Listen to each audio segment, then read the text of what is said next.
Good morning, everybody. Welcome to Modiin and Beyond with me, Rolene Marks, on Radio Modiin for a special Yom HaShoah commemoration. Today is Yom HaShoah. It is a day that we come to a standstill, as we just have for the memorial siren. Today is a day that we bear witness and we swear never again. Today is a day we honor the memory of the over 6 million Jews who were brutally murdered during the Holocaust.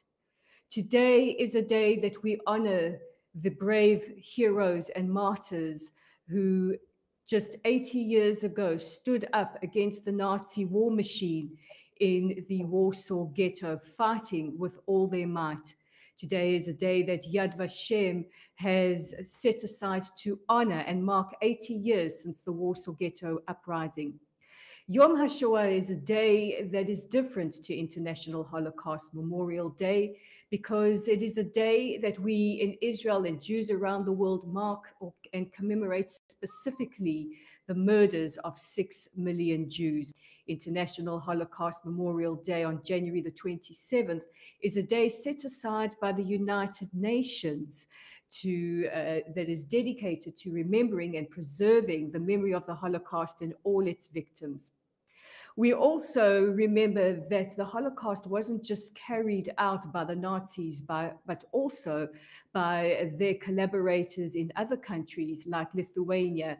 And I'm very, very honored to be joined today by documentary filmmaker, the producer, and the director behind the award-winning documentary J'accuse, Michael Kretzmer, who dedicates his life to fighting to hold Lithuania responsible and accountable for the murder of many of our families. Many of us in Modi'in and around Israel come from Lithuania or are Litvak.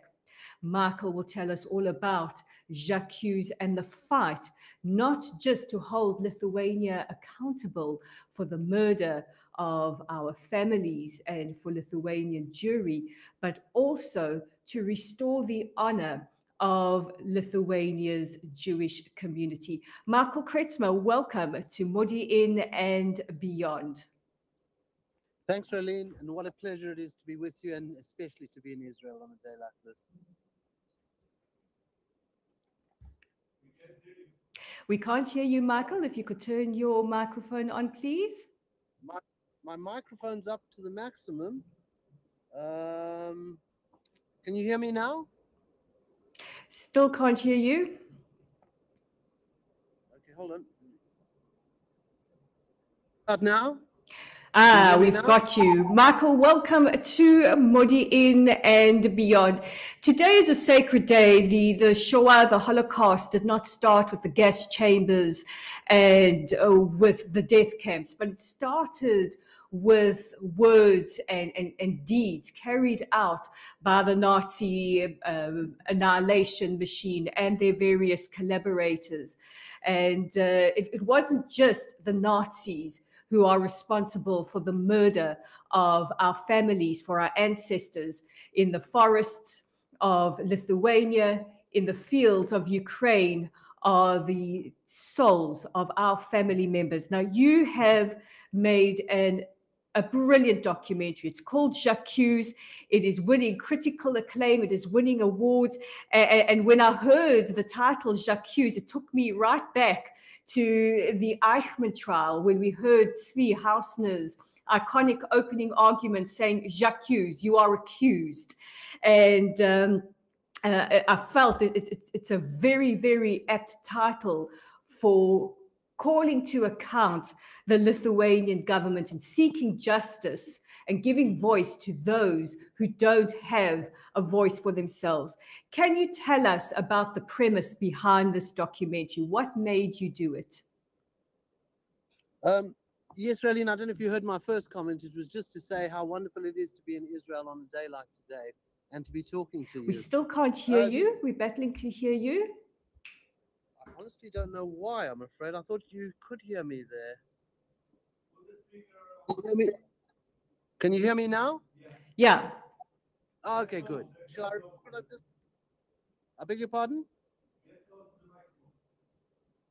Get close. Okay, how's that? Is that all right? Okay. Rolene, I'll repeat this for the third time. What a pleasure it is to be in Israel on a day like today. The actual words j'accuse actually has an earlier provenance than the Eichmann trial. It was famously coined by Zola in his defense of Dreyfus, who of course was set up by anti-Semites as the Jew who can't be trusted and the Jew who betrayed France. And it's a cry for truth. Like many South African Litvak Jews, our family avoided specific discussion of the Lithuanian Holocaust. But I went back to Lithuania in 2019 to attend the unveiling of a memorial to my own family who were murdered there. They were murdered along with 2,400 Jews on the 8th of August 1941 in a small town called Biržai in northern Lithuania. And we had this named monument. It's a brilliant project. And there was a drape over this monument. And when the drape fell, I found myself staring at about 60 Kretzmers, in other words, my own family. And suddenly it became apparent to me the cost of the Holocaust for my own family. It explained the depression of my grandmother, the depression of my mother, the anger of my father, and many other things. And I made it my business to try and understand what happened and to try and offer some sort of protest. When I discovered months after that there was a concerted and very successful campaign by the Lithuanian government to lie about history, I became obsessed with the story, and that's the origins of the film I made. The film is the j'accuse in this is directed squarely at the Lithuanian government, who to this day have a systemic policy of telling lies to sanitize mass murders and then pretend to us, the Jews, how much they love us. It's an intolerable insult, and I don't think any other people in the world would accept this. But we Jews, for some reason, we accept it. I think this is due to 1,700 years of pragmatism in the face of anti-Semites, 1,700 being the time of Constantine. Now, this is very, very personal for you. You've just shared a little bit about your family story. I recently read an article that was written by you. In fact, it's actually featured in a publication called Lay of the Land. And you also speak about the impact that the late Lord Chief Rabbi Jonathan Sacks had on you. You speak very, very warmly about him. Can you share a little bit about the impact that he had on your life, and is this related to you doing this documentary? I think indirectly. I'm one of these Jews who had an intensely Jewish upbringing in southern Africa. I was from Zimbabwe, Rhodesia as it was before then, and we were a typical nominally Orthodox family, but we weren't kosher. We didn't bother about Shabbat. There was certainly no Torah learning. And as soon as I got to England, I kind of left the Jewish fold for a long time. And what made me I've always been a great supporter of Israel, though. But what made me re-engage with Judaism were the writings of Jonathan Sacks. And it's turned me into a sort of quasi-religious-ish Jew. I don't think Jonathan Sacks was in any way responsible for my obsession of the Holocaust, although he has written very eloquently, as he has on everything. This was more to do with personal family history and the political history of our people, and how one responds to the insult both of anti-Semitism, but even more importantly, to the insult of denial of the Holocaust. And to think that this is happening today in such an egregious way through the government of Lithuania obsessed me. I couldn't get over the fact. And when I made my film, I decided who is going to be the voice in this film. You know, as a journalist, Rolene, you will appreciate one has to decide on a voice one uses in order to tell the story. And I struggled with this for a long time. Who was telling the story? And eventually I decided the only people whose story I wanted to tell and who had the voice were the victims. So I've tried to make the film in their name and in their voice. And this, I think, gives the film a power that most documentary films don't have, because they set out to be objective. Mine is not objective. Mine is a subjective cry for justice from these people. And I believe it's our duty, particularly on a day like today, to listen to them very closely.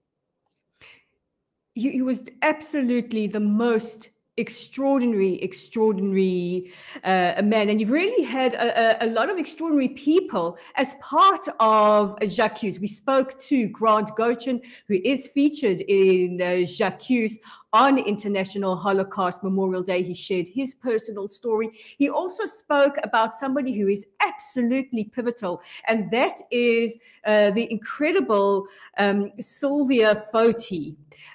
For many of our viewers and listeners who may not be familiar with Sylvia Foti and the role she plays, I mean, this is quite extraordinary. He spoke about how he came into contact with her. What is your connection to Sylvia Foti? And for people who haven't seen the documentary, what is her connection? Because this is really, really something quite exceptional. I think you're right, Rolene. I think Sylvia is quite exceptional. I'll try and explain to your visitors who she is and where she got where she was. Sylvia Foti is an American-Lithuanian woman who grew up in Chicago in the very Lithuanian area of Market Park. And she grew up as a kind of princess, a Lithuanian diaspora princess. And why? Because her grandfather was a guy called Jonas Noreika, was a great war hero for Lithuania. He's a man who died at the age of 36, a very brutal death at the hands of the KGB in Lithuania. And he's a man who Lithuanians were taught was martyred for Lithuanian independence. So Sylvia inherited both this role as the granddaughter of the great Jonas Noreika, but her mother, as she was dying, handed her a project. She said, Sylvia, I've started this biography of my father, Sylvia's grandfather. Please complete it because I will not be able to. So Sylvia made a promise she would complete this biography. And she thought this biography would be a wonderful tribute to her grandfather and a great patriotic explanation of Lithuania and its difficult relationship with Russia and its desperate yearning for independence. In other words, she thought she was going to write a very heroic story that all Lithuanians would be proud of. Now, when her mother and her grandmother, Noreika's widow, died, she was also honor bound to take their ashes back to Lithuania for burial, which happened, and there was a great big public celebration of this burial. One of the country's previous presidents were there. A huge number of dignitaries and celebrities were there. But the following day, she was invited to attend a school named after her grandfather, Jonas Noreika, and she went there. And when she was there, the headmaster, first of all, congratulated her, and she asked the story for her book. How come the school was named after my grandfather? And he explained, well, he was a great hero. Before this, we had a horrible Soviet name, so it was natural, since he was born in this region, that we would call the school after him. Then he called her to the side and he said to her, but I got a lot of grief over this. And she said, why? Grief from whom? And he said, the Jews. The Jews gave him a hard time. And she said, why the Jews? She was that naive. She said, what have the Jews possibly got to say about my grandfather? And he said, well, he was accused of killing Jews. And this was the first time she had ever heard this rumor. Later, as she went through Lithuania, she discovered everybody knew this rumor that her grandfather had killed Jews. So there she was, charged with writing this book with this new knowledge. Now, the Lithuanian diaspora, I feel, is very similar to the Jewish diaspora.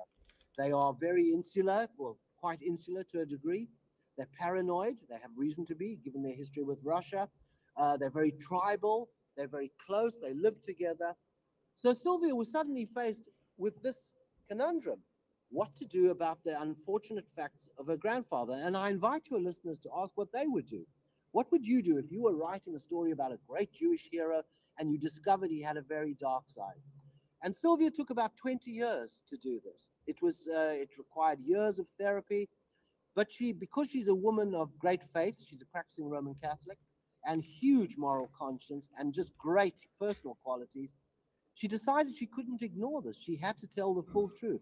And in so doing, in writing her book, she has gone against her people, her country, her community, and her own family, because she has exposed his crimes. Noreika was responsible for the killing of up to 10,000 Jews in conditions of great cruelty in northern Lithuania. She has documented it meticulously. There is no argument against her. She has exposed his guilt 100%, and as a result, she has suffered enormously. She lost her daughter to a drug overdose. She was divorced from her husband, and she suffered this intense personal isolation. She's the most remarkable woman, and my own feeling is she sets a challenge, not only to the Christian world, but a great challenge to the Jewish world. I feel we are honor bound to support Sylvia Foti. And when the Lithuanian government, as it always does, tells lies about the history of the destruction of Lithuanian Jewry, we are obliged to support Sylvia in her struggle for truth. She really is an incredible person. She's also, by the way, a nominee for this year's Nobel Peace Prize. Let's talk for a moment about the Lithuanian government. Actually, I'm hearing you more clearer without my headphones, which is why I took them off. Let's talk about the Lithuanian government, because we're seeing a very, very alarming trend as time marches on, not just in Lithuania, but in Poland as well. Almost a will to absolve themselves of any responsibility, of any role that they played in the murders of our families, of the Jews, of Poland, of Lithuania. But let's talk about the Lithuanian government, because today the Lithuanian ambassador to Israel will be standing in front of the Litvak community. As you said, there are so many South Africans that have Lithuanian heritage, many other communities as well. And she will not answer any questions about Lithuania's culpability, and she won't answer any questions about Noreika specifically. Why do you think that is? Well, I think they're doubling down on a huge mistake they've made. They didn't count on Sylvia Foti. They counted on Jews being prepared to accept this nonsense for convenient reasons, but they did not count on Sylvia Foti or Grant Goshen, and there are other people too. There's Ephraim Zurov, there's Ruta Vanagaita, there's Professor David Katz, who've been banging the door for truth for ages. What Lithuania has done has set up an institute. It's called the Holocaust Center. And what this organization does, it employs over 100 historians. I use the word historians within inverted commas. And essentially, they're charged with the task of telling lies about the Holocaust. Let's look at the situation of Noreika. What they say about Noreika is, yes, he signed the orders for the deportations. Yes, he signed the orders for the imprisonment. But they've never come across a document which says, you must now kill the Jews, which is obvious. Nobody would ever write such a document. And they defend him they actually go further than that. They say, well, we feel Noreika was a rescuer of Jews, that he put us into prison camps, that he segregated us, that he robbed us, robbed all our property from us in order to save us. It is such an insult and such a lie, and it is such hypocrisy and such rudeness to come before Jewish audiences and pretend to be a friend and to pretend to care about the Lithuanian Holocaust when your government is actively actively involved in its denial. It is a shameful thing, and he should not be allowed to do it, in my opinion. I mean, we have, talking about dichotomies, we're speaking about Lithuania. I just mentioned Poland. We have a very, very controversial decision now that as part of our youth tours to Poland, they will be visiting certain places that honor certain Poles that were responsible for carrying out some of the crimes of the Holocaust, which are crimes against humanity. We're talking about Lithuania and this absolute revision of their history. And then, you cut to Germany, and Germany, the worst perpetrators, taking responsibility for their role, making that concerted effort to educate future generations, to make sure the youth of Germany know to pay reparations, to educate, and of course their relationship with Israel.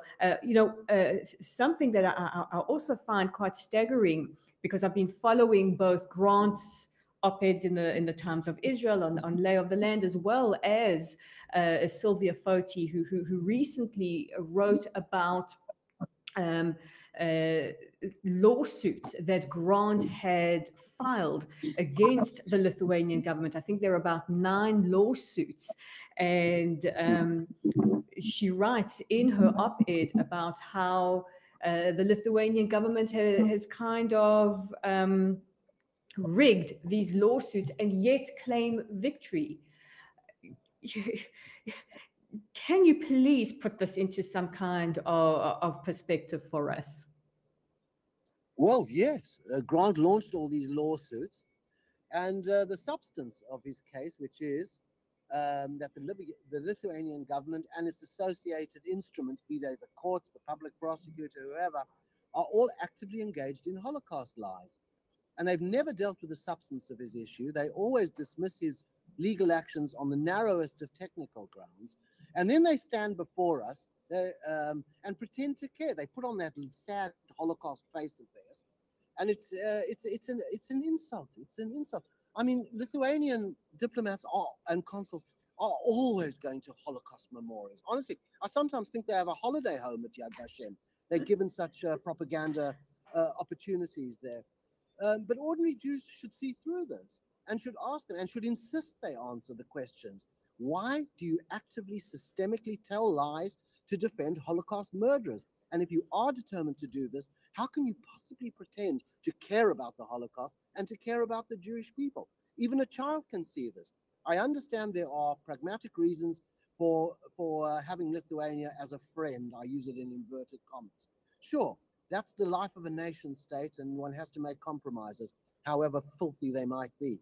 But to have these Lithuanians constantly pretending to care so much when they do everything they can to distort history and to celebrate our murders is just absolutely unacceptable. It's an insult. And in my film, as I said, I try and give the voice to the victims.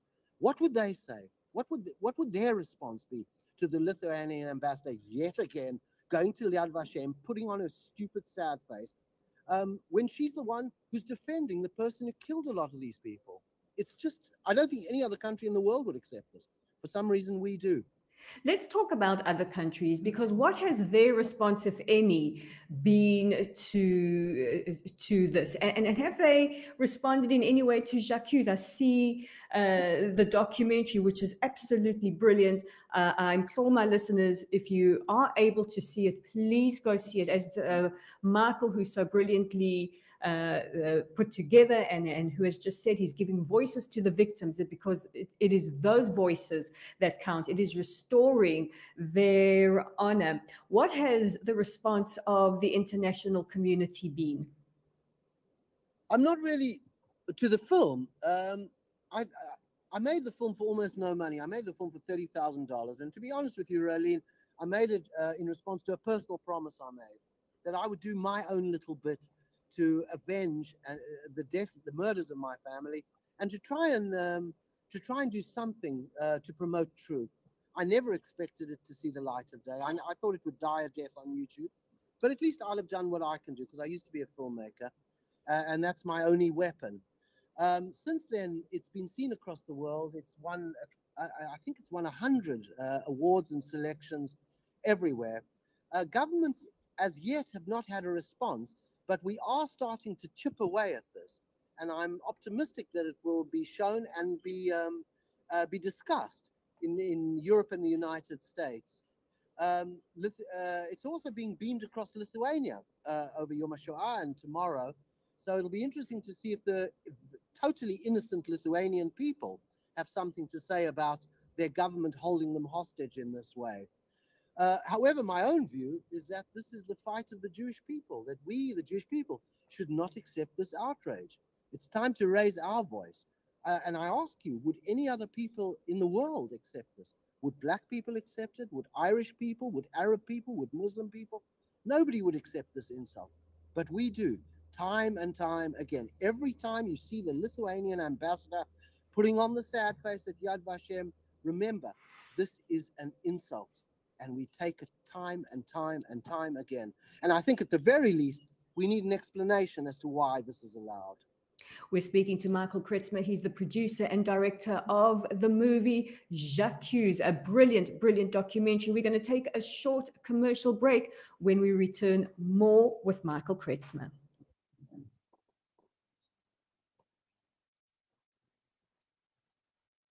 Radio Modiin.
מועדים אלך איתך אל עבר הבתים, תיקח לי אור, שתי זרועותיי תיקח, חיבקוך כשהיית ילד רך, ואם מעט הן לא תשכח הן עוד ידיים אוהבות כל כך. אם לבדך תלך בארץ סתיו, ממך יצא שירי המאוהב, כרוח שרך הזהבהב, הוא ילטף באהבה של עם. Okay, there we go. Can you hear me? Are we okay, guys? We're hearing you perfectly. Okay.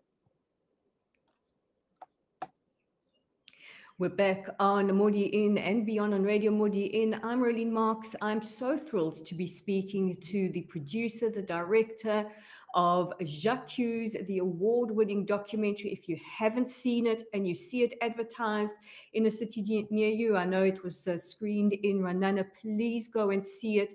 It is so very, very important.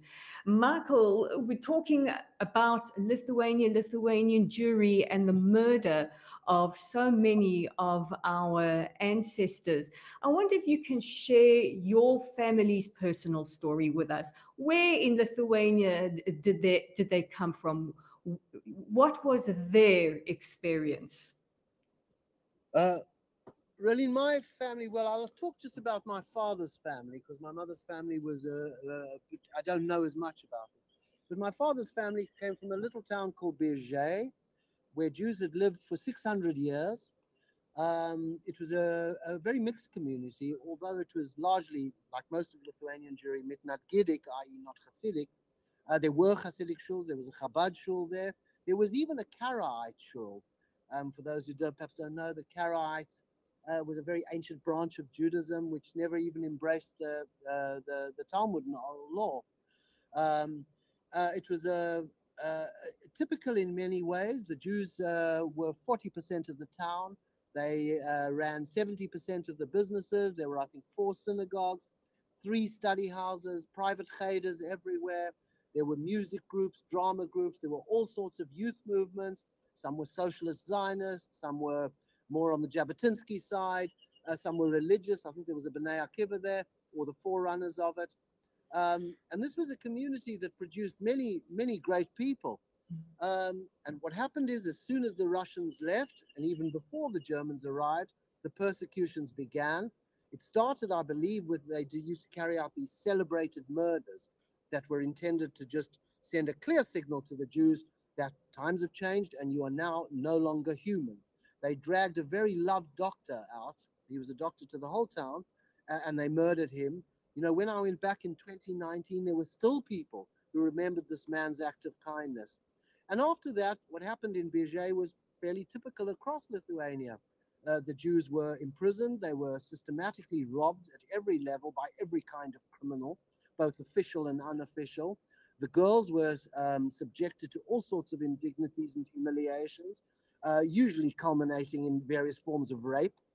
The rabbi was dragged to the local lake where he was tortured for hours before being shot dead. Then they were segregated, and then on the 8th of August 1941, they were marched to a death pit in a pretty little forest grove, about, I don't know, a kilometer and a half from the town center. I imagine if the wind was right, you would have heard the shooting. You'd have certainly seen the processions and heard the weeping. And everybody was murdered there in a single day. After that, nobody bothered to collect their names. Nobody bothered to do anything about them. If you go, in fact, they've got a very great museum there. It's called the Cellar Museum in Birge. Very well known, very pretty, very beautiful. There's almost no mention of Jews of Birge there. What they have, interestingly, is a virtual site. So Jews are not good enough to be exhibited in the museum. So they give them this little virtual entry, which itself is such an insult. It's so selectively written and so badly written the history is so poorly presented. And they feel that that'll be enough. The Jews must settle for a third-rate little internet account of their lives there. But they must be spared the museum itself. Lithuania always puts on these big displays. So when we went there, there was this display. We were invited to the museum. We went up the stairs, and there was a great hall in which there was an obviously makeshift exhibition to give some idea of the Jews of Birzhei. And I took my son, who visited the following day, and we went up there, and it had been segregated. Ordinary Lithuanians were not allowed to go upstairs to see this exhibition. Why is that? Why do you think that is? I think there are two reasons. Firstly, because I think they're anti-Semites. And the second reason, I think, is because they're embarrassed about their own history and they don't know how to account for it. There used to be two exhibits of interest in the museum, which thankfully have gone. One was a Torah scroll, which had been desecrated and turned into a lampshade. I presume it's down in the basement somewhere. Who knows, maybe they use it for private parties, I've no idea. But they also had the names of the murderers up on the walls of the museum, astonishingly, as national heroes. It beggars belief how far they've gone, how little they care for what happened to us. I wouldn't mind, if I don't really care what they think of Jews. What I do care is the way they misrepresent history and then pretend to be our friends. This is what is so utterly unacceptable about the Lithuanian approach. Sorry, Rolene, carry on. Well, as you say, they're very good at putting on sad face and attending memorials. And as you say, they must have a holiday home at Yad Vashem. But this is just, this is really more insulting than I think any of us can actually articulate, is to have the perpetrators of the worst genocide in humankind be glorified as heroes. I agree with you. I mean, I think they've painted themselves into a very difficult corner now. They've been lying for over 80 years. And how do you undo those lies? How do you unpick the untruths you've been telling people for all that time? So what they do is double down, and they make a huge diplomatic effort across the world. Honestly, at any place where there's a Jewish community, you will find the Lithuanian ambassador and his envoys stinking up the synagogues by going there to pretend how much he loves the Jews. They tell us how much they love Latkes, how much they respect the Vilna Gaon, blah, blah, blah. That doesn't matter. What matters is how you lie about history. And this is where we should focus our efforts.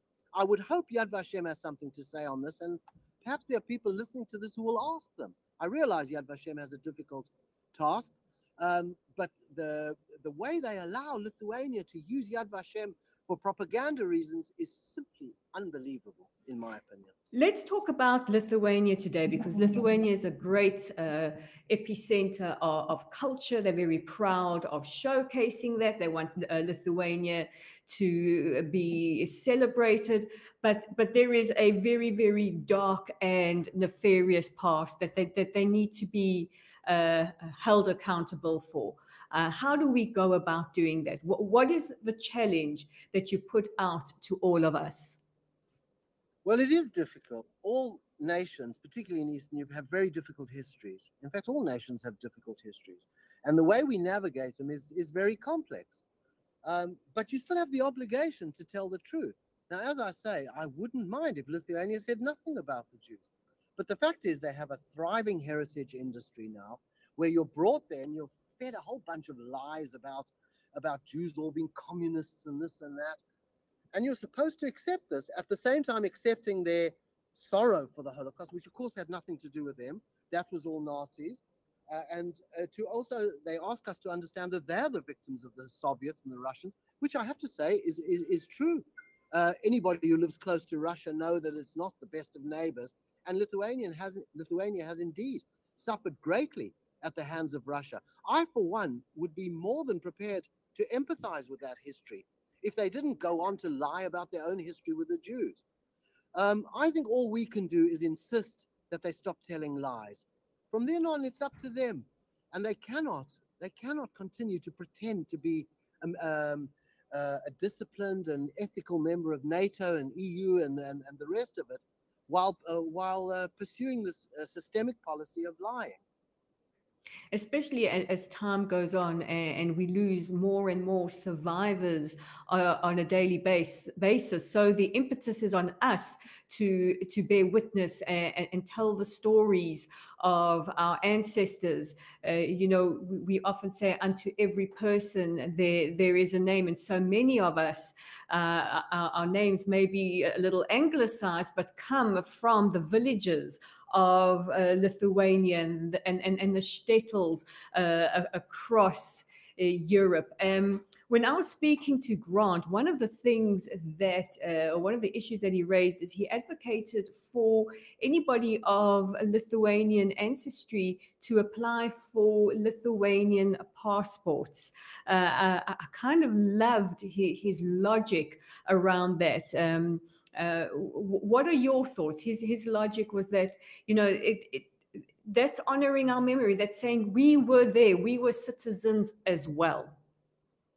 As I see it, a passport is a constitutional right, a constitutional and legal right a person has because of his or her association with that country. And if Lithuanian law says that if you have a Lithuanian grandfather, or I don't even know what their law says, but I imagine it says something like if you have Lithuanian heritage, you have a right to claim Lithuanian citizenship. And I see they're always advertising on Facebook for people with Lithuanian heritage to claim this citizenship. So I have no problem with Jewish people claiming their Lithuanian passport. I personally wouldn't touch it until Sylvia Foti is president of that country, which I realize is unlikely to happen because I think it's too contaminated by their lies. But I certainly don't have an ethical or political problem with Jewish Lithuanians claiming their Lithuanian citizenship. They're human beings. They were Lithuanian. Why shouldn't they? What does it feel like when you visit Lithuania? What does it feel like walking back in the footsteps of your family? Well, they've done such an incredibly good job of destroying that heritage. There's not much to see now in the small towns. The cemeteries are, for the most part, abandoned and desecrated. But wherever you go, you do feel the ghost of this great civilization. Vilna or Vilnius is a completely different matter, and so is Kaunas. I was more interested in the small towns and the shtetl of Lithuania, where you won't find much. The names is a very important issue. There were 200 mass killing sites in Lithuania, and just while we're on that subject, Lithuania was the most successful of all Holocaust theaters, in the sense that they managed to kill 96.4% of the Jewish population, which I understand was the highest proportion anywhere in Europe. But the names, nobody even kept the names. Of these 200 mass killing sites, as I said earlier, only 4 have any names at all. And in Birgé, as I said earlier, where we put a great deal of effort into trying to find out who the names of these people who were murdered, 2,400 people, we were only able to come up with 550 names. The others are lost. They're lost all across Lithuania. And this is a huge tragedy. It cannot be overemphasized. I like to think, however, the culture of Lithuania, of Jewish Lithuania, survived and thrived. And we, you and me, saw it most visibly in South Africa, where we created this remarkable community, which to this day is having ripples across the world. So we can take great pride in the generations that preceded us, and indeed the generations that survived. Why is it you think Lithuania doesn't come up enough when we talk about Holocaust education? We often hear about the Holocaust in Poland, in Ukraine, in Romania, in Hungary, but for some reason, and as you've just said, Lithuania had the highest percentage when it came to theatre, when it came to the killing of communities. Why is it we are not speaking enough about Lithuania and the experience of Jews during the Shoah in Lithuania? Really, I think you'll have to ask a Holocaust expert on this. I don't know. But what I suspect is, firstly, the global figures are not that high. There were perhaps between 210 and 220,000 Jews murdered in Lithuania. In Poland, it was 3 million. The figures just don't stack up. It's not demographically as important as other centers of Jewish life in Europe. But I also think it's because of the excellent job done by the Lithuanian government in creating a false narrative, which has essentially blunted any exploration of this. I also think there's a psychological reason. I don't know about you, Rolene, but as I said in my introduction, my family didn't talk much about the Lithuanian Holocaust. We did talk about the Holocaust generally, and it did provide the emotional and psychological and possibly even intellectual backdrop to our family. But Lithuania was never discussed. We had these photographs of relatives who were murdered, and they drifted to the bottom of the pile, and gradually their names weren't written, so gradually we forgot their names, we don't know who they are. And let's face it, nobody likes to talk about the Holocaust, and especially the generations that came immediately after it. I think it's true to say, and I've certainly found this in talking with South African Jews generally, and Lithuanian Jews generally, that nobody discussed the Lithuanian Holocaust. I think the reason for this is that it was just too painful. How can you possibly bring a child up to be healthy and positive and look forward when you have this absolutely terrible psychological baggage behind them? And I do think one of the reasons my film has been so widely seen and commented on by the South African Jewish community is because 3 generations on, I think we are able to look at this and to cast a critical eye on what happened. And I like to think we are the people who will be demanding justice for the victims, that we've come a full circle, and now is the time to make a loud claim for justice on their behalf. As you just said, it's an imperative that we now, the generations later, become the voices of those that could never speak for themselves. And today is a day, Yom HaShoah, set aside for bearing witness. It shouldn't just be today, it should be all days, as we lose about 40 survivors a day. Soon there will come a time where we won't have those first-hand accounts, those first-hand witness testimony. So it is now up to us. Let's talk a little bit in the remaining minutes about Jacques Hughes. It really, really is, it's riveting. It's painful. It's riveting, and it is an absolute must-see documentary. Where is it being screened around the world so that anybody listening can go and see it?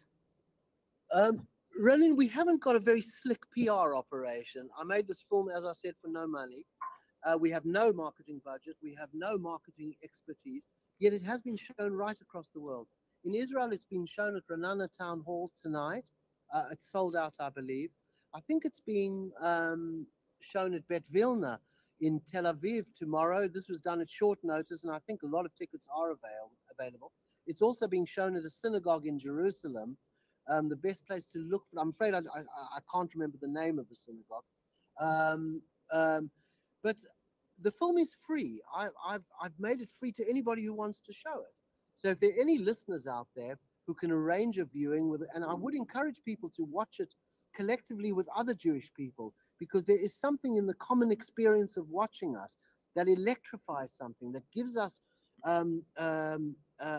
it gives it a coherence and an emotional power. So anybody who wants to organize a viewing of a few families, a synagogue, a community center, or something larger than that, please contact me, perhaps through you, and I will make sure that's possible. I think let's you and I have a chat off air about bringing it to Modiin. I know that there have been a lot of people here in Modiin who would like to see it. And if anybody is listening and would like to facilitate a viewing, let's have a talk about this. It has been such... Sorry to interrupt. I would say, though, that the discussion of it is even more important than the film itself. It's how we relate to this line. It's about our dignity and our self-respect. Let me ask you a question. Let's take Biržai, my own hometown in Lithuania. Let's imagine if 2,400 black people had been segregated, subjected to conditions of slavery, where the girls had been raped, where people had been tortured purely on the basis of their ethnicity, and then everybody had been murdered. Would this be acceptable to anybody? Yet we somehow ignore this. And we allow their ambassadors and their envoys to rub the salt into the wounds by then pretending to care so much, while justifying their government's systemic issuance of lies. And I hope that through these viewings, we can come to some sort of political decision that we will just not accept this. If you ask me what we should do about it, I don't know. This depends on our community leaders across the world. But the first stage must be the recognition of the insult and a determination to do something about it. Michael Kretzmer, in our final minutes, what is your last message on this Yom HaShoah to our listeners and to people watching? Well, I would probably, my last message would be, again, in the voice of the victims.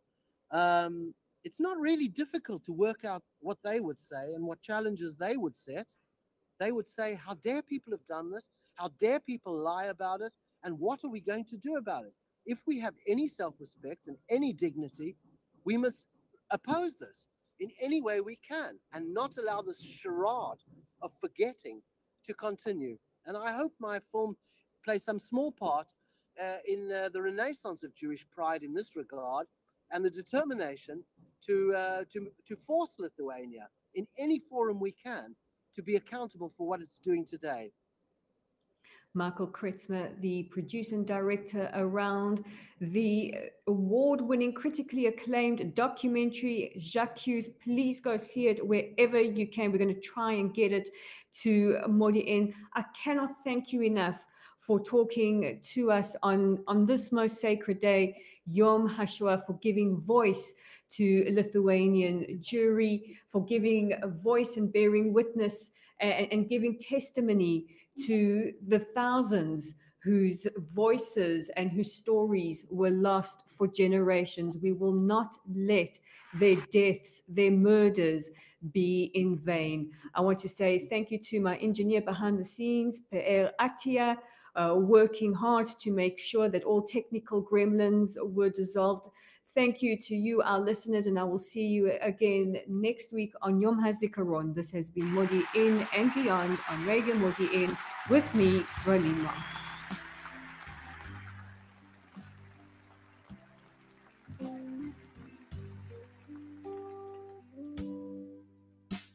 I've heard there was a secret chord that David played and it pleased the Lord.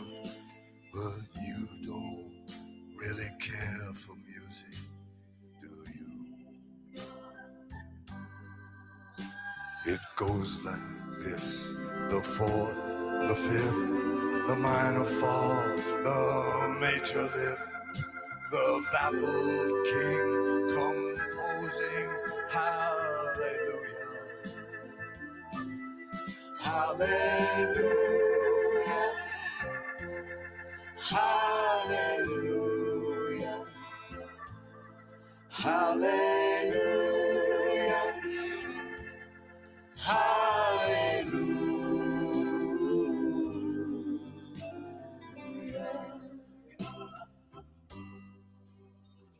Your faith was strong, but you needed proof.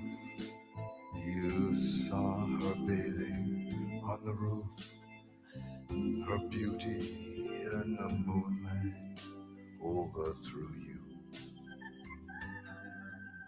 She tied you to a kitchen chair, and she broke your throne and she cut your hair, and from your lips she drew the hallelujah, hallelujah.